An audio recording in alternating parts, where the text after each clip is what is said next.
रात के सन्नाटे में गांव के बीचों बीच एक छोटी सी झोपड़ी में एक बच्चे ने जन्म लिया। गांव के लोग कहते, साधारण बच्चा है, जैसे औरों का जन्म होता है वैसे ही इसका भी हुआ है। लेकिन उसकी माँ ने उसकी आंखों में कुछ और ही चमक देखी थी। वह कहती, ये बच्चा कुछ अलग है, इसकी निगाहें जैसे आसमान से सवाल कर रही हैं। बचपन से ही वह बच्चा हर चीज को लेकर जिज्ञासु था। जब बाकी बच्चे मिट्टी में खेलते, वह आसमान को ताकता और पूछता, माँ, ये तारे क्यों चमकते हैं? अगर भगवान ऊपर है, तो क्या मैं कभी उनसे मिल सकता हूँ? उसकी माँ हंस देती, बेटा, भगवान सबको दिखते नहीं, महसूस होते हैं। लेकिन उस बच्चे के दिल में बीज बो दिया गया था। क्या इंसान कभी भगवान को पा सकता है? या क्या इंसान खुद भगवान बन सकता है? यही सवाल उसका सफर तय करने वाला था। गांव की जिंदगी आसान नहीं थी। झोपड़ी के बाहर टूटी हुई चारपाई, अंदर एक मिट्टी का चूल्हा और माँ की थकी हुई आंखें। पिता खेत में मजदूरी करते, कभी अनाज मिलता, कभी नहीं। बच्चा कई बार भूखा सो जाता, लेकिन अजीब बात ये थी कि वह रोता नहीं था। उसकी आंखों में भूख की जगह जिज्ञासा होती। माँ, जब पेट खाली होता है तो भीतर जलन क्यों होती है? क्या भगवान ने हमें ऐसा ही बनाया है?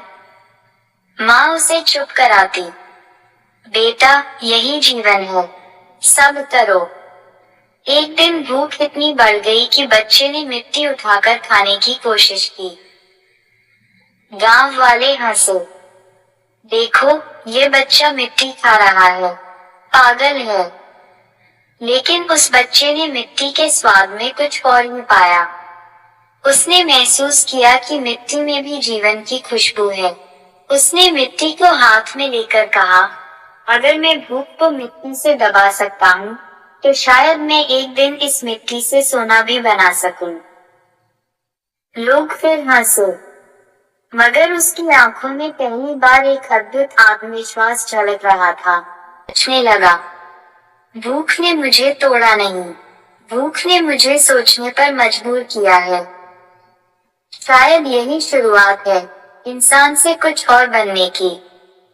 कार्ड।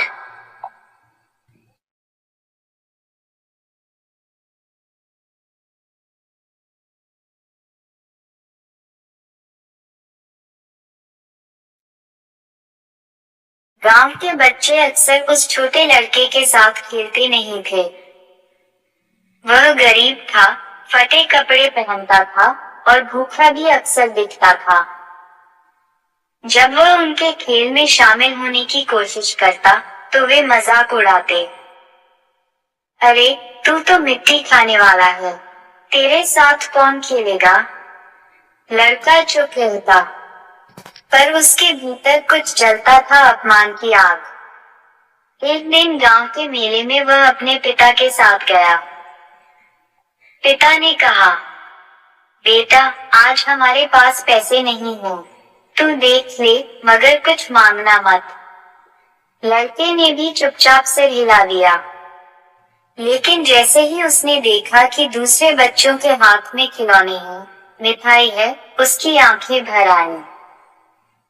पास खड़ा दुकानदार हंस पड़ा, अरे, ये तो वही गरीब का बेटा है, खिलौना खरीदने की औकात नहीं और खड़ा खड़ा देख रहा है। हट हट। वह शब्द तीर की तरह दिल में उतर गए। लड़के ने गहरी सांस ली और मन ही मन बोला, आज मैं चुप हूँ, मगर एक दिन ऐसा आएगा जब मुझे कोई यूं नीचा नहीं दिखा पाएगा। आज मेरे पास पैसे नहीं, पर कल मेरे पास ताकत होगी, ऐसी ताकत कि लोग मुझे भगवान की तरह। उस दिन से उसकी आंखों में आंसू नहीं रहे, अब वहाँ केवल जुनून था। अपमान ने उसे कमजोर नहीं किया, बल्कि उसने उसके दिल में एक लौ जला दी थी, संघर्ष की, तपस्या की और महान बनने की। गांव की सुबह वही थी, मुर्गे की बांग, बैलों की घंटी, खेतों से आती मिट्टी की खुशबू। लेकिन उस दिन लड मन अशांत था। वह अपमान भूल नहीं पा रहा था। दुकानदार की हल्की तानों से भरी आवाजें सब उसके भीतर गूंज रहे। एक भीतर की आग। उस उस रात उसने नींद नहीं ली। आसमान के तारों को देखते हुए वह सोच रहा था, अगर इंसान को भगवान बनाया जा सकता है, तो वह भगवान शायद दुख और भूख से परे होता होगा। अगर मैं भी एक दिन उस मुकाम तक पहुंच जाऊं, तो कोई मुझे छोटा नहीं कह पाएगा। उसकी माँ ने उसे जगते देखा और पूछा, क्यों बेटा, नींद क्यों नहीं आ रही? लड़के ने धीमी आवाज में कहा, माँ, सब मुझे गरीब कहकर हंसते हैं। क्या सच में गरीबी इंसान की किस्मत होती है? माँ चुप हो गई। उसकी आंखों में आंसू थे, मगर होंठों पर मुस्कान। बेटा, गरीबी किस्मत नहीं, ये तो परीक्षा है। जो सह लेता है वह जीतता है, पर जो हार मान लेता है, उसकी कहानी वही खत्म। ये शब्द तीर की तरह लड़के के दिल में उतर गए। अगले दिन वह गांव के चौपाल में गया। वहां बड़े बूढ़े बैठे बीड़ी पी रहे थे। लड़का पास गया और बोला, काका, ये बताइए, अगर भगवान सबको बराबर बनाता है, तो कोई गरीब और कोई अमीर क्यों? लोग हंस पड़े। अरे देखो, यह नन्हा दार्शनिक बन रहा है। लेकिन लड़का डटा रहा। नहीं, मैं सच में पूछ रहा हूँ, अगर भगवान है, तो हमें भूखा क्यों रखता है? और अगर भगवान नहीं है, तो हम क्यों मानते हैं? उसकी बात सुनकर सब चुप हो गए। गांव में पहली बार किसी बच्चे ने ऐसा सवाल पूछा था। उस दिन से लड़के ने तय कर लिया कि वह सवाल पूछना बंद नहीं करेगा। वह हर चीज पर सवाल करता। क्यों खेत का मालिक बैठा रहता है और मजदूर पसीना बहाता है? क्यों ब्राह्मण का बेटा पढ़ सकता है और गरीब का बेटा नहीं? क्यों भगवान की पूजा के लिए मंदिर है, लेकिन भूखे को रोटी देने वाला कोई नहीं? लोग इसे जिद्दी और बागी कहने लगे। पिता डांटते, ज्यादा बोलोगे तो लोग हमें गांव से निकाल देंगे। लेकिन माँ चुपचाप मुस्कुराती। उसे पता था कि उसका बेटा अलग रास्ते पर चल पड़ा है। एक रात, जब पूरा गांव सो चुका था, लड़का खेतों में अकेला गया। चांदनी चारों ओर फैली थी। उसने हाथ फैलाकर आसमान की ओर देखा और जोर से बोला, अगर भगवान है, तो मुझे रास्ता दिखा। अगर नहीं है, तो मैं खुद अपना भगवान बनूंगा। उसके शब्द खेतों की खामोशी में गूंज उठे। उसे भीतर से ऐसा लगा जैसे कोई अदृश्य शक्ति कह रही हो, खोज शुरू कर, जवाब तुझे खुद ही मिलेगा। उस रात से उसका सफर असली अर्थों में शुरू हुआ। वह अब केवल एक गरीब बच्चा नहीं रहा, बल्कि एक यात्री बन गया, सवालों का यात्री, संघर्ष का यात्री और अंततः भगवान बनने की यात्रा पर निकलने वाला इंसान। लड़का अब बड़ा हो रहा था। उसके भीतर सवाल बढ़ते जा रहे थे। भगवान कौन है? इंसान क्यों पीड़ित है? सच और झूठ का असली अंतर क्या है?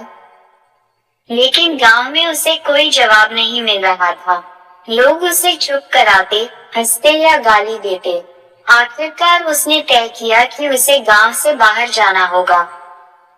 वह अपनी माँ के पास गया। माँ, मैं पढ़ना चाहता हूँ। मुझे गुरुकुल जाना है। माँ की आंखें भर आईं। बेटा, तेरे बापू के पास पैसे कहाँ हैं?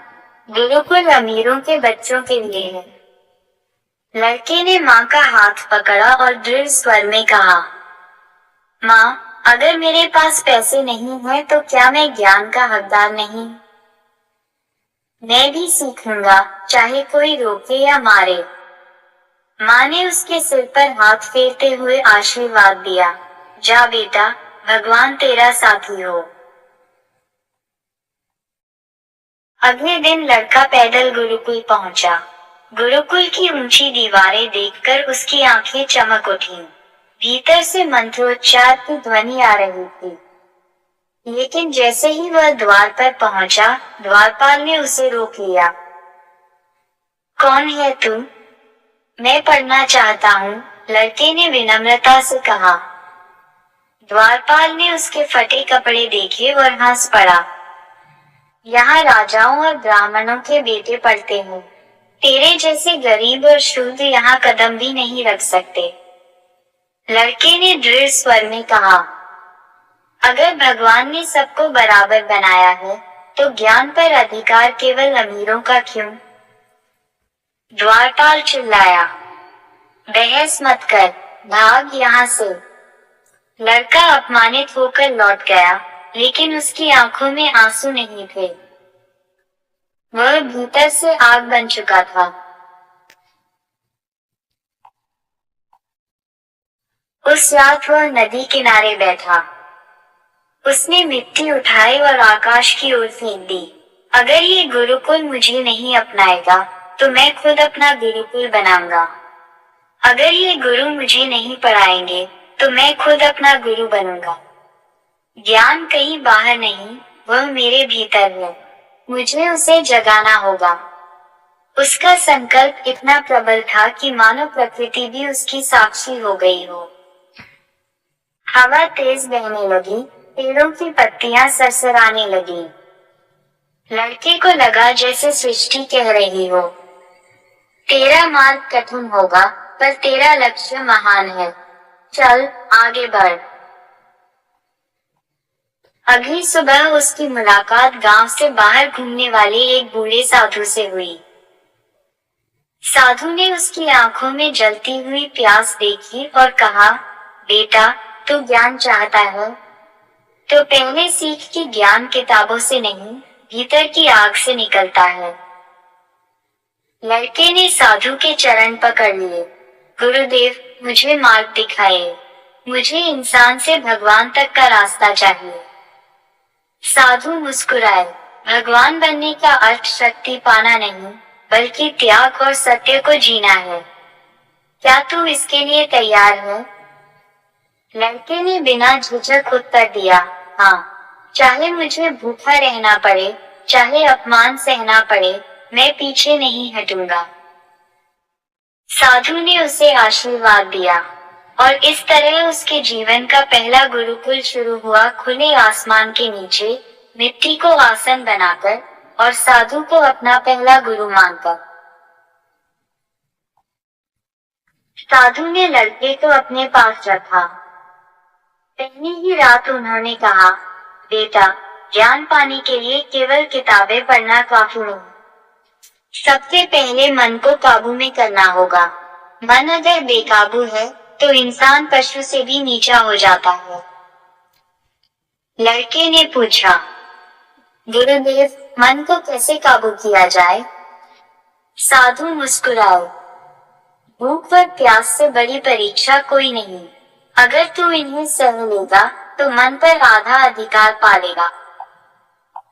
अगले दिन साधु उसे घने जंगल में ले गए। वहाँ कोई झोपड़ी नहीं थी, न अनाज, न पानी।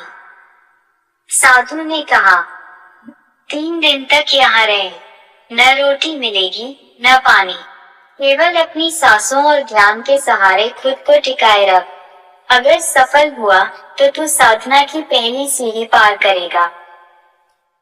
लड़के ने आंखें मूंद ली और वचन दिया, गुरुदेव, मैं पीछे नहीं हटूंगा। पहला दिन आसानी से गुजर गया। वह ध्यान में बैठा, आंखें बंद करके नदी की आवाज सुनता, हवा को महसूस करता। लेकिन दूसरे दिन भूख ने जोर मारा। पेट में दर्द होने लगा। सामने से हिरण दौड़ते हुए निकले, और उसके मन में विचार आया, काश इन्हें मारकर खा पाता। लेकिन तुरंत उसके भीतर आवाज आई, क्या तेरा लक्ष्य मांस खाना है या भगवान बनना? उसने सिर झटक दिया और आंखें बंद कर ली। तीसरे दिन प्यास ने उसकी हालत बिगाड़ दी।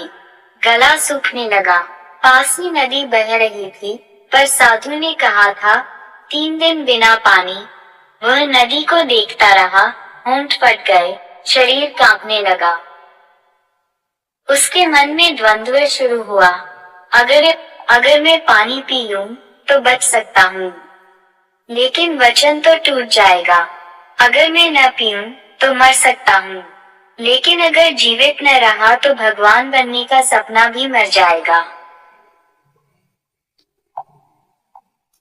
उसने अपनी मुट्ठी भूंज ली। नहीं, मैं हार नहीं मानूंगा। भगवान बनने का रास्ता आसान नहीं हो सकता। 4. विजय। तीसरे दिन की शाम साधु वापस आए। उन्होंने देखा कि लड़का जमीन पर बैठा है, शरीर कमजोर है लेकिन आंखों में एक अजीब चमक है। साधु ने मुस्कुराकर कहा, तू सफल हुआ बेटा। तेरी भूख और प्यास तुझे हरा नहीं पाए। अब तूने मन पर पहला अधिकार पा लिया है। याद रख, जो अपने मन पर विजय पा लेता है, वही एक दिन जगत पर विजय पाता है। लड़के ने गुरु के चरणों में झुकते हुए कहा, गुरुदेव, यह मेरी जीत नहीं थी।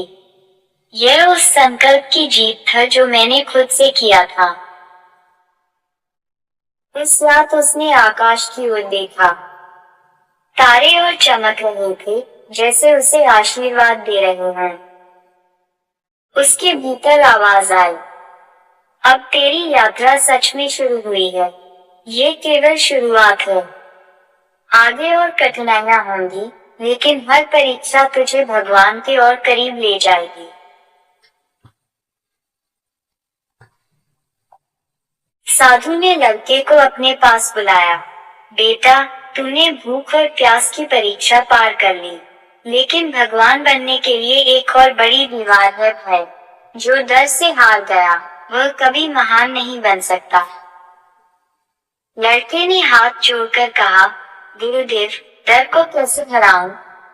मुझे भी कभी कभी अंधेरे से, अकेलेपन से, जानवरों से डर लगता है।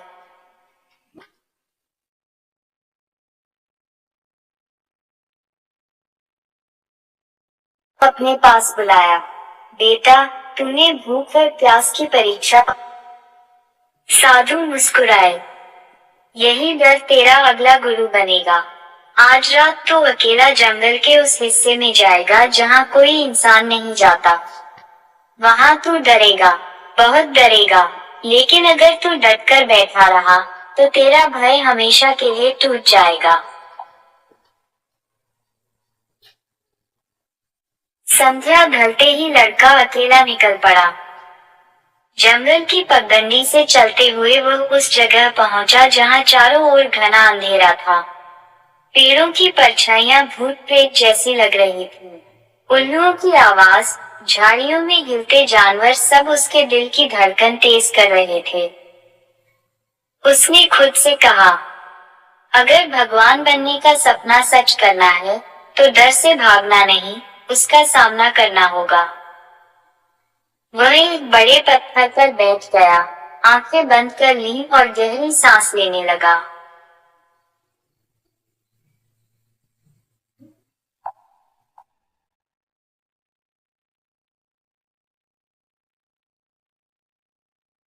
पहले तो उसे अपने ही विचार डराने लगे। अगर कोई जंगली जानवर आ गया तो, अगर भूत सच में होते हैं तो, अगर मैं यहीं मर गया तो। उसका शरीर कांपने लगा। अचानक झाड़ियों से खर्राटे जैसी आवाज आई। उसकी आंखें खुली, एक लोमड़ी थी। वह जोर से हंस पड़ा। जिसे मैं शेर समझ रहा था, वह तो लोमड़ी निकली। फिर उसने सोचा, डर भी लोमड़ी जैसा ही होता है। बाहर से बड़ा दिखता है, अंदर से छोटा।